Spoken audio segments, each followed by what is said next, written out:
program here in Federal Heights that did a lot of the community events, and I just don't see it anymore. I'd like to be able to go to your neighbor and say, "Hi, Jim, I'm doing this project. Do you have this tool?"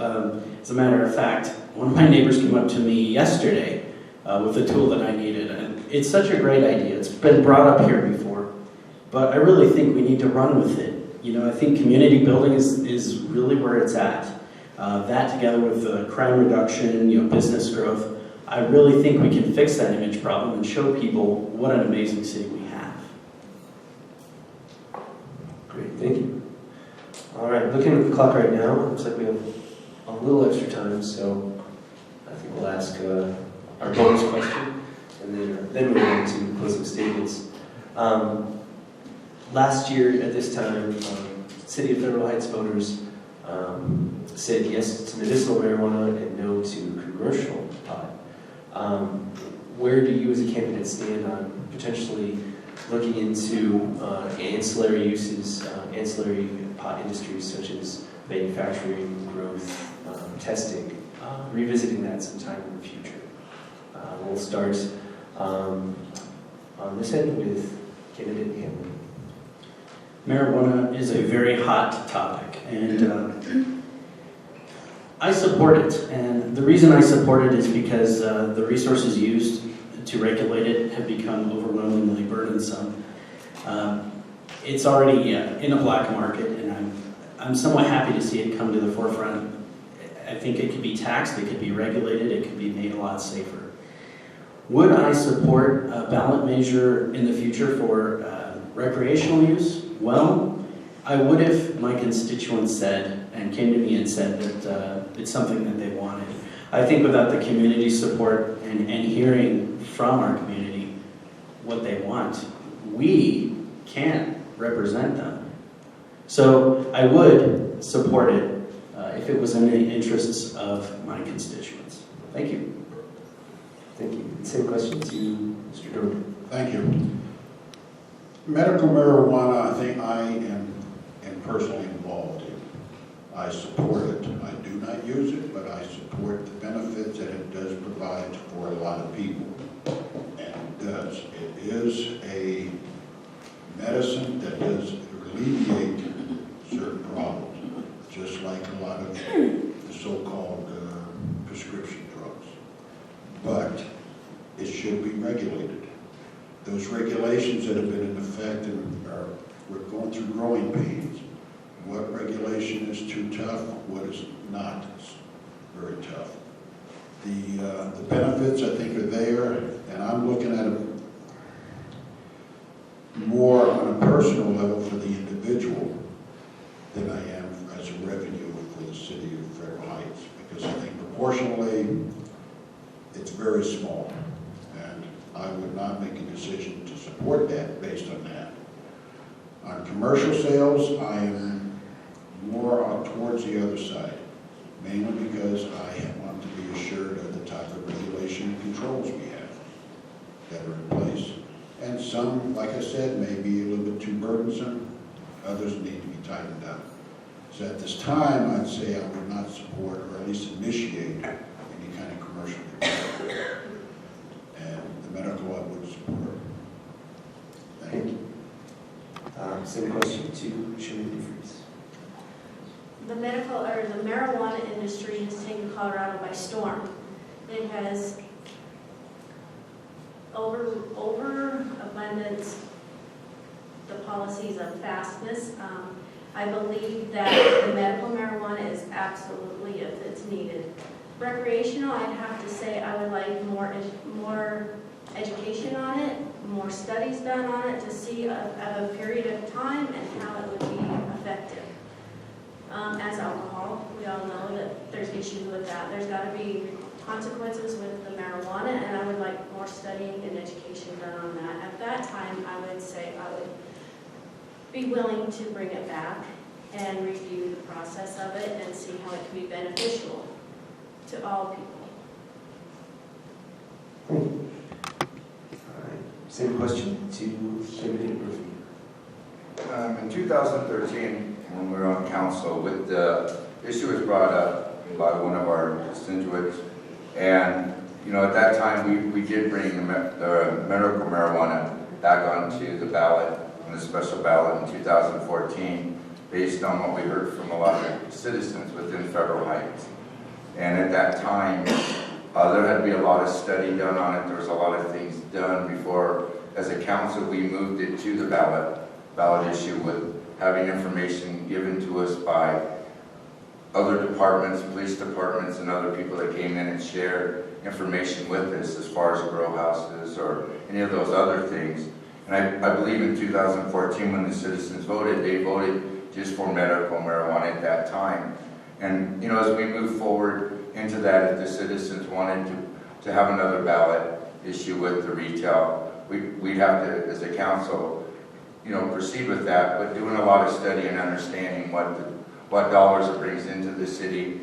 And right now, since that ballot issue's been approved, it's taken a long time to get even the first retail or medical marijuana place open. It takes quite a while. It's a lot of it's through the state regulations of how it's regulated with the taxes and everything. And right now, we don't know even what dollars it brings into the city at this point. But if the citizens came to us and presented that issue that they wanted to have the retail establishment there, we'd have to approach it. But also, to state this, we don't have a lot of areas that we can put it due to the restrictions of where they can be located also. It'd be the size of the establishment that it would have to be. So it definitely would have to come from the citizens to us that they want to do it, to move to a ballot issue with that. All right. Mayoral candidate Stigler, what's your stance on this issue? Back in the past, when the original issue took place on the ballot, I voted for medical marijuana because I was in the midst of doing a side job of transporting cancer patients, dialysis patients, and so on to hospitals, hospices, and so on. I believed it was a good thing. I still do. The problem I saw with it was the fact that I thought we were supposed to be under a nice, solid prescription by a trained medical physician or something of that sort, or even a druggist, but we seem to abuse that. We put our police department in a corner because of the fact that, granted, the citizens brought us medical marijuana, now we have to deal with another police issue. If we bring in recreational marijuana, now the police issue gets even more entangled, more pressure upon them, and yet we're asking them to do more things such as speed control and other crime in the city. If you keep watching the news at night, you can see that Denver's having all sorts of wonderful problems. In fact, they just did a recent check on, like we did liquor checks with the youth. 8% of the people are under 21 are getting through and getting marijuana.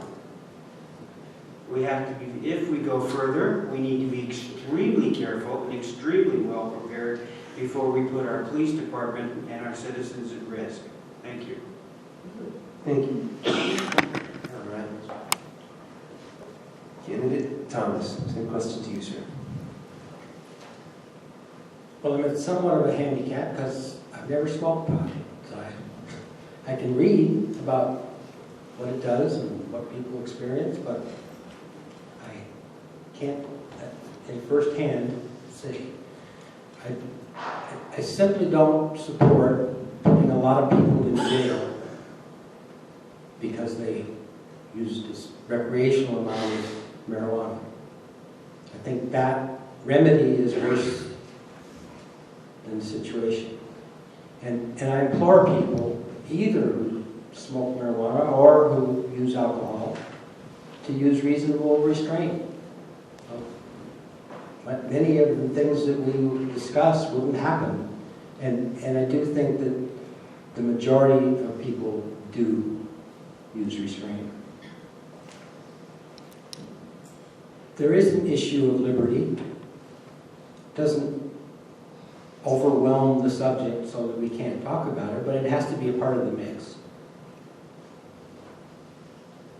Councilmember Hamlin said that citizens have the ability to let us know if and when it's time to move to a commercial thing, and I believe in that I certainly wouldn't press my council colleagues to bring it to a vote at this time. I can't imagine how you would look somebody in the face and say, I know that medical marijuana helps your condition, but it offends me. So as far as medical goes, that argument is, I just can't see the other side. I can't see telling this person who's truly helped that he can't do that. But recreational is a different animal, and I think waiting 15-second warning. for a prudent time is a wise course. Thank you. All right. Candidate, mayoral candidate Dick. Thank you very much. I'd like to kind of start at the beginning of this adventure. As far as I was concerned, I was against marijuana. I didn't care what color it was. If it looked green, it wasn't good. Then I was elected to serve the people, and it was time for me to learn all I could about it. I was a councilman who had put it on the table for consideration, and there was a surprising amount of phone calls and meeting on the street. People said, well, we really don't know each other. I don't want you to out me, but I use medical marijuana. My life would not be worth living without it, because nothing could handle the pain that I was experiencing, that I'm really stuck with. Maybe that doesn't mean a whole lot, except I think that once we have solved and addressed the majority of the problems that are involved with this, and misbehavior of people, misapplication, sneaking around, which is in prescription medicine for that matter. Once we can address some of these problems, we may find that the recreational aspect is an appropriate choice. I think we're some distance from that, and I think the public will tell us when it's a good time to give some thought to that. One thing I see is very different from a social basis. When you see a lot of liquor, you see a lot of fights, abuse, 15 families. And I think most of the people that use marijuana, I really don't know anybody who smokes that, or not aware of it anyway. But I think they'd rather take a nap than have a fight. So there is an offset there to some degree. Thank you, sir. Thank you. All right, same question to you, Excuse me, with regards to medical marijuana, there is absolutely no doubt that it does help the patients who are using it as a cure or to assist in their ailments, whatever ailments they have. It is it has been proven scientifically that it helps in more than one disease. And I commend the person who brought that forward to help cancer patients and other patients who have suffered debilitating diseases and find some type of comfort in medical marijuana, or some type of assistance with what medical marijuana does to them. With regards to retail marijuana or recreational marijuana, the voters spoke. I for one, take the vote for what it's worth. If constituents come back and address it again, or bring it to the table again, or bring it to council again, naturally it would be the right thing to do to listen to them. But they did speak, they spoke loud and clear, and their vote means something. We have situations with crime, and medical marijuana has put the police in a corner and dealing with issues with regards to crime. We have situations around Federal Heights where children are getting into their parents' edible marijuana and causing adverse reactions or sickness because they're consuming the edible marijuana. And we don't have the resources on our police force to throw one more item at them. If we have to look at other areas to get revenue, there are other areas to look at. And retail or recreational marijuana is not the only option to improve the revenue in the city. Wonderful, thank you. All right, candidates, now we'll head back in the other direction, and you have 2 minutes to offer a closing statement, beginning with you, Rachel.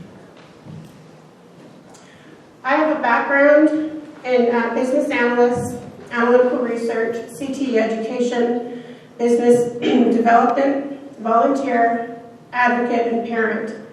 Those qualities and those experiences alone make me a good candidate for the mayor's position. I am open to being inclusive to every single citizen in our city and across our state. We don't have a volunteer program, and we should. That builds community. That puts communities together instead of separating them. My 3 leadership qualities that I possess that I believe would be effective as a mayor, it is being effective, is being analytical, and is being progressive. And I think with those 3, I look at the bigger picture of what can be done to improve the city. The city turned 75 this year, and for a period of time, people who have lived here for 30, 40 years have told me that it's been a very slow process, a very slow progress. And when I moved here, there were 2 homes in my neighborhood for sale. Today there are 11. When I ask those homeowners, why are you moving? Their answer is the city will never change. When businesses close door and I ask them, where are you going, why are you moving? They're going to a neighboring city, and their answer is, we need a better place to keep our business alive.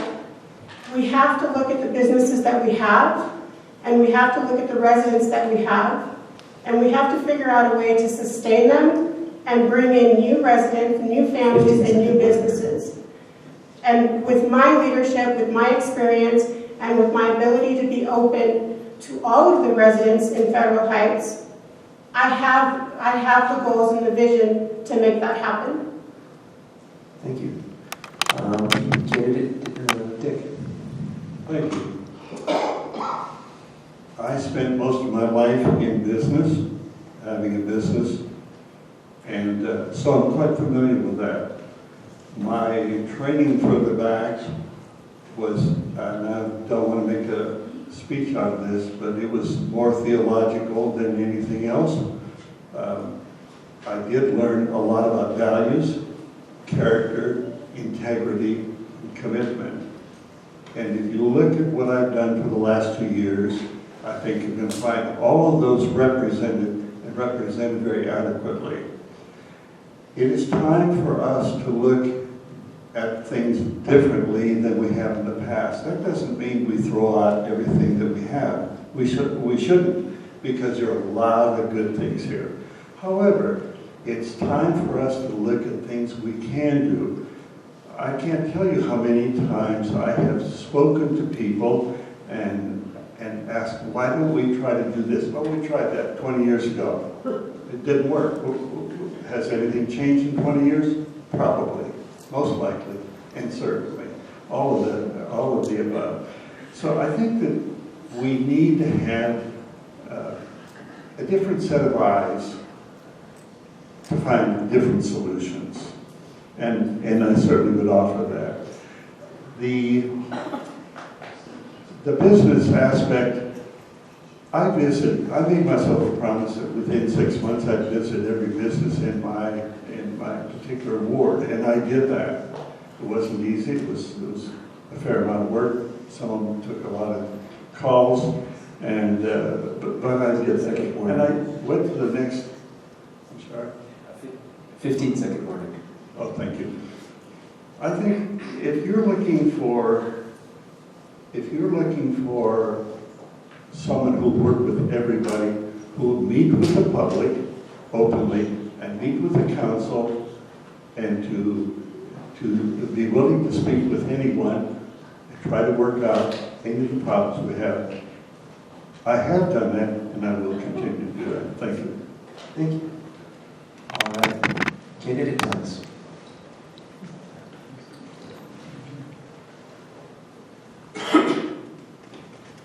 In my professional life, I'm a research engineer. I do a lot of collaboration with others on a team, have the ability to sift through facts and pick out what the important details are, and frankly, to spend a lot of time doing research. The City Council is exactly the same. When subjects come up,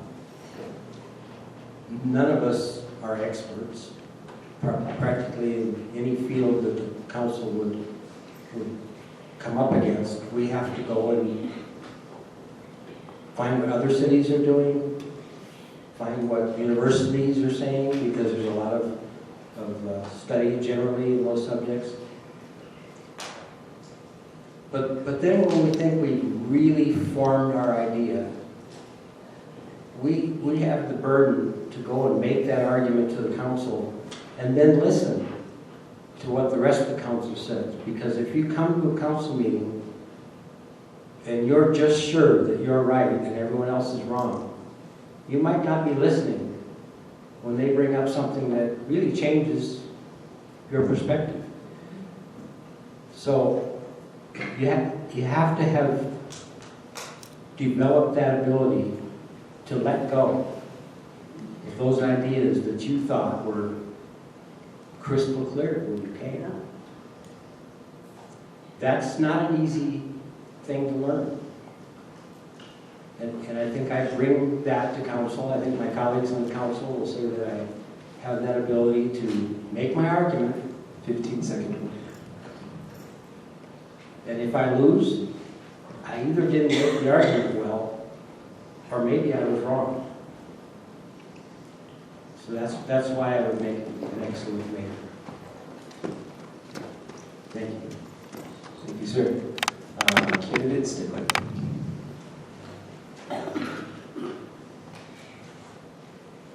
I can give you a long, long list of what has been accomplished while I was in office. It'll all be on the brochure that goes out to everybody's home. Ultimately, it comes down to one thing: money.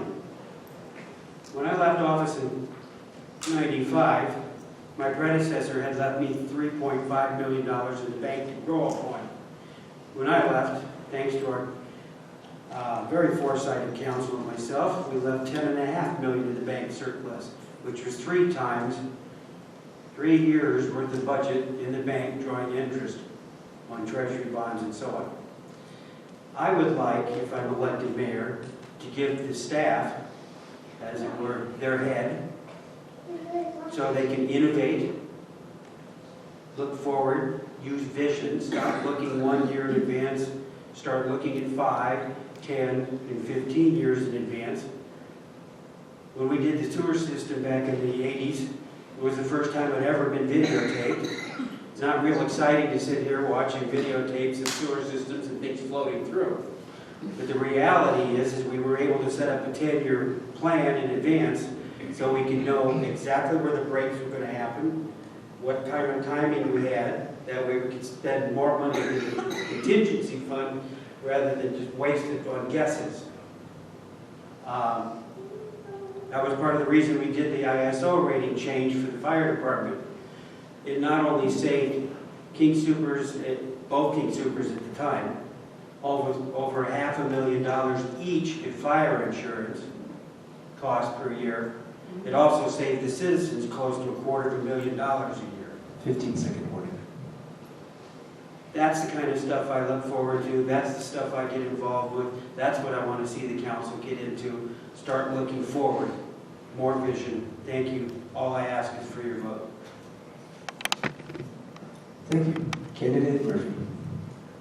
First of all, I want to say, serving on council, and I know everybody up there wants that opportunity, but it is an honor to serve the citizens of Federal Heights when you're put into a position to serve on city council, to represent the ward that you live in, and to represent for the city. It's very important, and you have to take that responsibility very, very seriously. We need to hear what the people are saying to us. when we go door to door and we're talking to them, to hear their feedback, what they need to, what they want to see done, and to let them know what improvements are going on within the city. And being on council it can be difficult sometimes, but you know, the thing is if you have a vision of what the people are telling you and speaking to you, and you can bring that to council and you can bring it in a way that makes sense to everybody, and make your argument, make your case to get things done, you know, you're doing what you're supposed to do for the citizens. And serving on council, to me, is one of the highest honor you can have in the city, to serve the residents that live here. And to be elected, to serve on council again, is truly an honor. It's about integrity, commitment, and hearing what people are saying and serving them the way they're supposed to be served. Thank you, sir. Candidate DeVries. I have been on the Planning and Zoning Committee, and it's been an honor. I have learned many things, but however, my main source of the community would be, I am a citizen, I am a resident. I have not been heard. I would love for people to be the voice of those people that just want to be heard on issues that need to be taken care of in their community. I needed help, resources. I could not find any. So I would like to be able to be an advocate to provide those resources and those issues that I see many families need. I have talked to many families and they were in the same boat that I was. I would love to be able to do that, and I am willing. I'm a hard worker. I have very analytical skills. I'm a bookkeeper and I have human resources. So I have dealt with diversity. I have strength with the community that I live in, and they are wonderful, wonderful people, and people just need to reach out and be more positive because they are people and they just want a voice to hear their issues. And that's why I voted. Thank you. Candidate Doherty, sorry. Doherty, but that's Doherty. I grew up here, not in Federal Heights. I grew up in Shaw Heights, just across the road. I'm a Westminster boy as such. I went to school, grew up, dated girls in Thornton, so I had to drive through Federal Heights to get there. It was a little different. It was a community that was just there. Now this is from the eyes of an 18, 19-year-old. So take it with that consideration. I always felt, and I've been away for a couple of years and come back, but I still had that feeling of, I'll call it the north suburbs, Thornton, Westminster, Federal Heights. That, to me, it was a little bit more of a family. It was home, it was my roots, and that's the big reason why I came back to Federal Heights. And I've been living in this area for 30 and 37 years. Why do I keep coming back? We all probably asked ourselves that kind of question. Well, it's basically you feel comfortable. And I've come to feel comfortable in the way we, and I'm talking to people in the north side here, want to approach the problems. The city here, the city staff is very competent. They've done some good things. The council has done some good things. And that's what encouraged me to be involved, let's say, with this particular position I'm seeking right now. But I'm a resident. I enjoyed it up here. And as a whole, I enjoy talking to people. I like to get their ideas on things and express some of mine. And it's, I'm accused of being long-winded. Well, that's kibbutzing. That's talking to people. 15 seconds. Learn to learn. And I have the energy. I'll soon be retired, so I'll be full-time. So I would be looking for your vote, and it'd be an honor just to be serving on the council. And it is still an honor to be a citizen of the city. Thank you. Thank you. Candidate Hamlin. You know, I'm one man, and I live on a city block here in our town. I have a family, and I have great neighbors, and those neighbors have families of their own, and jobs, and kids, and You know, for the last year since I was appointed to City Council, it's been such an honor to meet all of the great people of this city. You know, I think there's a lot of pride to be had in representing your fellow neighbors when they don't have the time or the resources maybe to find the time to get here. We have a lot of issues here in Federal Heights, and you know, I really think we need positive, proactive people to solve them. Our citizens don't want a lot of talk. It's political season, you all know that all of it kind of gets a little bit burdensome, but they want action, and that's what I want to do. I want to bring action to our city. We have a real opportunity to take it in a positive direction, and I'm really confident that if we get the right people in office, we can do that. It's been a real honor to have you all here, and I really appreciate you listening. I ask for your vote, and I thank you for your time. Thank you. I was remiss at the start of the forum. I did not mention that Ward 1 candidate Sharon Richardson was unable to attend tonight, but she is also on the ballot. Well, thank you very much, and please give a round of applause to all of our candidates.